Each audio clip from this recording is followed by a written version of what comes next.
दोस्तों आज मैं आप लोगों को बताने वाला हूँ कि कैसे आप अपने किसी भी वीडियो के बीच में फ़ोटो ऐड कर सकते हैं। तो चलिए शुरू करते हैं। सबसे पहले आपको काइनमास्टर ओपन करना है, उसके बाद प्लस आइकॉन पर क्लिक कर देना है। अब आपको 16 और 9 पर क्लिक करना है। उसके बाद दोस्तों आपको जाना है यहाँ पर मीडियम में। मीडियम जाने के बाद दोस्तों आपका जो भी वीडियो है उसको यहाँ से आपको सिलेक्ट कर लेना है। जैसा गाइस मेरा ये वाला वीडियो है, इसको मैंने यहाँ से सिलेक्ट कर लिया। उसके बाद यहाँ से ओके कर देना है।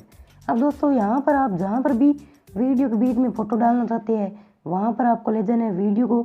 उसके बाद वीडियो पर क्लिक कर देना है। उसके बाद दोस्तों जो कैंची का आइकॉन आप देख रहे हैं इस पर क्लिक करना है और स्प्लिट एट प्लेट करके यहाँ से आपको बीच में से कटिंग कर लेना है। उसके बाद आपको इस वाले बीच वाले डब्बे पर ला करके मीडियम जाना है। जाने के बाद आपका जो भी फ़ोटो है उसको यहाँ से आपको सिलेक्ट कर लेना है। तो ये दोस्तों मेरा एक फ़ोटो है, इसको मैं यहाँ से सिलेक्ट कर लेता हूँ। तो यहाँ पर आप देख सकते हैं। उसके बाद दोस्तों ये जो बीच का डिब्बा है इसमें आप कुछ एनिमेशन वगैरह लगा सकते हैं। तो इस पर क्लिक करेंगे आप।